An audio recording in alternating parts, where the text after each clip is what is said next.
अनूप मंडल एक असामाजिक संगठन है। ये राजस्थान के कुछ इलाकों में पनपा है। बमुश्किल 100 साल पुराना इसका इतिहास है। भारतीय धर्म, संस्कृति और समाज के उत्थान या उन्नति के लिए इसका कोई योगदान दिखाई नहीं देता।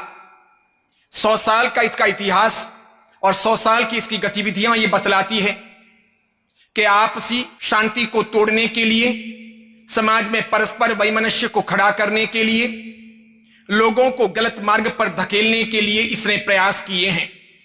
अनपढ़ लोगों को इसने उकसाया है। सामाजिक सौहार्द को तोड़ने की इसकी कोशिश रही है। समय समय पर अनूप मंडल ने राजस्थान में जैन मंदिरों, अन्य स्थानों में तोड़फोड़ करने का, जैन साधुओं को गालियां देने या मारपीट करने का प्रयास किया है। कभी कभी उसने संगीन गुनाह तक किए हैं। अनूप मंडल के कई सदस्यों पर कई बार मुकदमे दाखिल हुए हैं। कई लोगों को जेल हुई है। अपराधों में इनकी लिप्तता स्पष्ट दिखाई देती है। लेकिन सामाजिक प्रीति में, प्रेम भाव में, समाज के उत्थान में, गरीबी को मिटाने में, समाज को जोड़ने में, भारत के नवनिर्माण में इसका कोई योगदान दिखाई नहीं देता। ऐसे असामाजिक संगठन को अवसरवादी लोग तूल देते हैं। वे उसे बढ़ावा देते हैं, अपनी रोटियां सेकते हैं। दुख इस बात का है कि राजस्थान के जालोर, पाली, सिरोही और बाड़मेर जिले के कुछ इलाकों में यह पनपा है। जिन लोगों को फोगट का खाना है, दूसरों को गालियां देकर के अपने आप को बड़ा बताना है, दूसरों की प्रगति में जिनको रोड़े अटकाने हैं, या जो जैन समाज के अथवा ऐसे ही अन्य व्यापारियों की प्रगति से जलते हैं, ईर्ष्या करते हैं, उनके विरोध में ये लोग काम करते हैं। इनकी बातें बेहूदी है, अतार्किक है, हास्यास्पद लगती है। इनकी बातें किसी के गले उतर नहीं सकती। लेकिन नासमझ समाज, अनपढ़ समाज, पढ़ा लिखा जो नहीं है, अंधविश्वासों में मानता है, वो इनका फॉलोवर्स बन जाता है, इनके अनुयायी बन जाते हैं। इस अनूप मंडल ने 100 सालों में ऐसे कई गलत कार्य किए हैं। एक बार तो राजस्थान के सिरोही जिले के कोलरगढ़ में जैन साधु को उन्होंने जिंदा जलाने का संगीन अपराध किया था। ये उन पर आरोप है। इस आरोप के तहत कई लोगों को गिरफ्तार किया गया था, उन पर मुकदमे चले थे और उन्हें जेल हुई थी। आज भी जगह जगह पर ये लोग ऐसी उल्टी सुल्टी गतिविधियां करते रहते हैं। देखने काबिल बात है, ये खुद को हिंदू कहलाते हैं, लेकिन इनकी विचारधारा हिंदुओं से कहीं मेल नहीं खाती। हिंदू धर्म की महान संस्कृति परंपरा के ये कहीं अवशेष लगते हों, ऐसा दिखाई नहीं देता। इनको रामायण पर, गीता पर, उपनिषदों पर शायद विश्वास नहीं है। इसीलिए इन्होंने 100 साल पुरानी अपनी किताब को ही अपना धर्म ग्रंथ मान लिया है। उसी पर यकीन करते हैं। उटपटांग बातें उस किताब में लिखी हैं, उसी को वे फॉलो करते हैं और उसके आधार पर लोगों को भड़काते हैं। यह भी गौर करने लायक बात है कि न्यायालय के द्वारा यह किताब प्रतिबंधित है। इसे बांटना, छपाना अपराध है, तो भी बेधड़क ये लोग इसका हिंदी और गुजराती संस्करण छपाते हैं, बांटते हैं और लोगों में जहर घोलने का, लोगों को भड़काने का, भारतीय समाज की शांति नष्ट करने का प्रयास करते हैं। अब तक 100 सालों में इनकी इन गतिविधियों से इनको कोई फायदा नहीं हुआ। इनकी विचारधारा से लगता है कि ये या तो मार्क्स से या लेनिन से या माओ से प्रभावित हैं। साम्यवादी इनकी विचारधारा है। ये समाज के विकास को रोकना चाहते हैं। ये उल्टी सुल्टी बातें करके लोगों को गलत मार्ग पर ले जाते हैं। दुख इस बात का भी है कि राजस्थान की सरकारें इस पर लगाम लगाने में अब तक कामयाब नहीं हुई हैं। इसीलिए ये कहीं ना कहीं पनप रहा है। हो सकता है सरकार के वोट बैंक की मानसिकता इसमें बीच में आती हो और सरकार इन पर पाबंदी न लगाती हो। सिरोही, जालोर, बाड़मेर और पाली जिले की पुलिस भी पंगु नजर आती है इनके सामने, जब ये जुलूस निकालते हैं और बेधड़क जैन समाज को गालियां देते हैं। ये संवैधानिक अपराध है। इस प्रकार भारत में रहते हुए लोकतंत्र के आधार पर किसी को भी गालियां देना, किसी भी धर्म को बदनाम करना, किसी भी समाज को बुरा भला कहना उचित नहीं। लेकिन इतना होते हुए भी पुलिस पंगु बनकर के रहती है, कोई कार्यवाही नहीं करती है। ये जैन समाज की सहिष्णुता, अहिंसा, क्षमा की भावना, प्रेम, मैत्री, दया इत्यादि का फायदा उठाया जाता है। दूसरे समाजों की तरह अगर जैन समाज आक्रामक होता, लड़ाकू होता, हिंसक होता, वो तलवार उठा करके अगर जवाब देता, या गोलियों से बात करता या मारपीट करता तो शायद ऐसे कुकुरमुत्ते पनपते नहीं, लेकिन ये अनूप मंडल की तरह पनपे हैं। तो इसमें कहीं ना कहीं समाज के अन्य अन्य संगठन, पुलिस और सरकार की भूमिका नजर आती है। मैं सोचता हूं अगर भारत में लोकतंत्र जिंदा है और सरकारें लोकतांत्रिक प्रणाली से काम करती है तो सबसे पहले उनको इन असामाजिक संगठनों को रोकने का, उनकी गतिविधियों को बंद करने का प्रयास करवाना चाहिए। पुलिस को भी कठोर कार्रवाई करनी चाहिए। पिछले दिनों राजस्थान के शिवगंज शहर में एक मुर्दे को लाकर जैन मंदिर के बाहर इन लोगों ने बिठा दिया था और यह आरोप लगाया जा रहा था कि जैनों की वजह से इस प्रकार मौतें होती हैं। कितना बेहुदापन है, कितना पागलपन है, कैसी नासमझी है। जन्म और मरण किसी के हाथ में नहीं।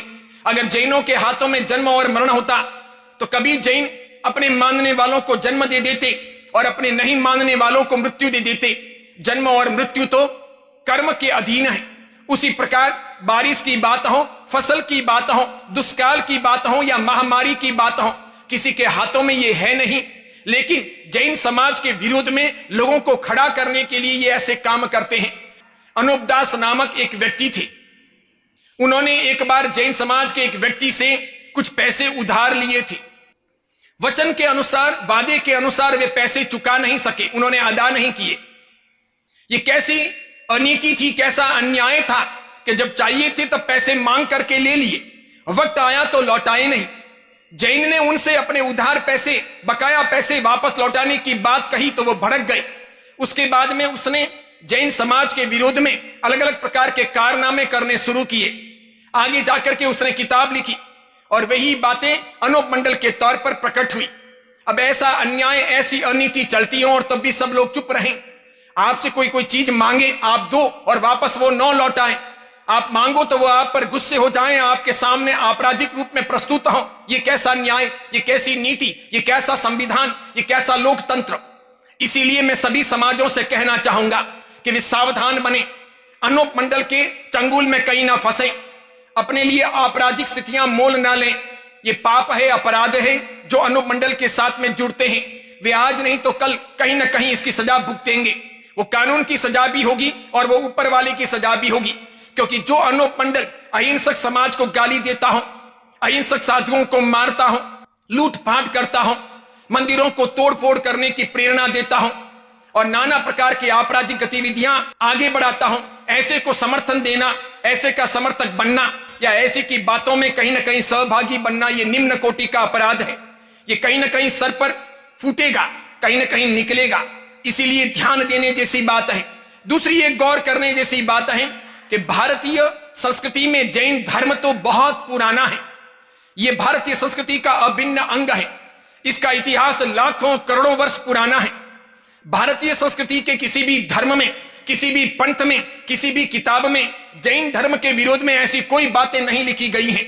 न ये सिख धर्म ने कहा है जैन धर्म के विरोध में, न रामायण में लिखा है, न उपनिषदों में लिखा है, न गीता में लिखा है, न बौद्ध धर्म की परंपरा के किसी ग्रंथ में जैन धर्म के विरोध में ऐसा कुछ लिखा है। यह अनूप मंडल है जो 100 साल पहले पनपा है और जैन धर्म के विरोध की बातें करता है। इसीलिए इसकी इस कुटिल, गलत, असामाजिक विचारधारा को समझने की आवश्यकता है। दूसरी एक बात, मोहम्मद गोरी हो, मोहम्मद गजनी हो, अलाउद्दीन खिलजी हो, मीर जाफर हो, टीपू सुल्तान हो, हैदर अली हो या ऐसे ही दूसरे आतिताई हो जो बाहर से आकर के भारत पर, हिंदुस्तान पर आक्रमण किए, हिंदुस्तान को गुलाम बनाने की जिन्होंने कोशिश की, जिन्होंने हिंदुओं की, जैनों की बहन बेटियों की इज्जत लूटी, उनकी औलादों को ये पसंद करते हैं, ये उनको भाई मानते हैं।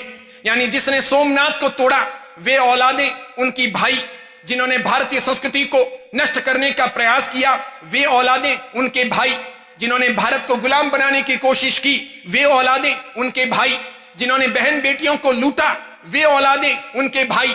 ये अनूप मंडल की कैसी विचारधारा है। ये भारत के लिए, भारतीय लोकतंत्र के लिए और राजस्थान की मधुर सुनहरी धरा के लिए कलंक है। इसे थामा जाना चाहिए, रोका जाना चाहिए, इसकी गतिविधियों को समाप्त किया जाना चाहिए। इनकी गलत पापप्रद बातों को समाप्त करने के लिए सभी समाजों को आगे आना चाहिए और सरकारों को कठोर कदम उठाने चाहिए। अगर ये इसी प्रकार की बातें करते रहेंगे तो इसमें समाज का प्रेम टूटेगा, आपसी सौहार्द नष्ट होगा। ये अच्छी बात नहीं है। जैन धर्म ने, जैन समाज ने तो समय समय पर सामाजिक, राष्ट्रीय कई योगदान दिए हैं। भारतीय स्वतंत्रता के लिए जैन समाज का योगदान अद्भुत रहा है। उसके पहले भी जैन श्रावक श्राविकाओं ने भारतीय समाज के उत्थान के लिए, गरीबी को दूर करने के लिए, आतिताइयों से मुक्ति दिलाने के लिए, राष्ट्र गौरव के लिए, समाज की सेवा के लिए समय समय पर जैन समाज ने कई योगदान दिए हैं। तन, मन और धन दिया है। हजारों साल का इतिहास इस बात का साक्षी है। जगह जगह जैन समाज स्कूलें बनाता रहा है, अस्पताल बनाता रहा है, पांजरापोल गौशाले बनाता रहा है, प्राणी मात्र के कल्याण के लिए कामना करता रहा है, कबूतरों को अनाज देता रहा है, गरीबों को भी कपड़े और अनाज देता रहा है, कई जगह पर प्याऊ बनाए हैं। अन्य अन्य सरकार के कामों में भी जैन समाज ने योगदान दिया है। इतना छोटा सा जैन समाज इतना काम करता हो और फिर भी उसे गालियां दी जाए, उसे गलत कहा जाए, यह कितना बेहुदा है, कितना अन्यायकारी है। जैन धर्म भारतीय संस्कृति का अभिन्न अंग है। ये तो किसी को दुख न देने में, किसी को पीड़ा न पहुंचाने में, दूसरों के दुखों को दूर करने में, सबको जिलाने में विश्वास करता है। जैन धर्म का कोई भी उपदेश किसी को मारने काटने का उपदेश नहीं है। जैन धर्म तो किसी को दुखी करने में विश्वास नहीं करता। जैन परंपरा का कोई साहित्य किसी को पीड़ा देने की बातें नहीं करता। फिर ये जैन धर्म के बारे में अनसंट कैसे बोला जाता है, कैसे कहा जाता है, क्यों कहा जाता है, इसके बारे में लोग सवाल क्यों नहीं उठाते? मैं सोचता हूं अनुप मंडल की गतिविधियों को रोका जाए, सरकार और पुलिस तत्काल हरकत में आए और अनुप मंडल के पापों को, अपराधों को कोई व्यक्ति समर्थन न दे। समाज का प्रेम, समाज का आपसी सौहार्द बरकरार रखेंगे और समाज की उन्नति में, राष्ट्र के नवनिर्माण में योगदान देंगे। ये नकारात्मक विचारधाराओं से तो हमारा पतन होगा, हम और गुलाम बनेंगे, हमें और परेशानी झेलनी पड़ेगी, नाना प्रकार के पापों का उदय होगा।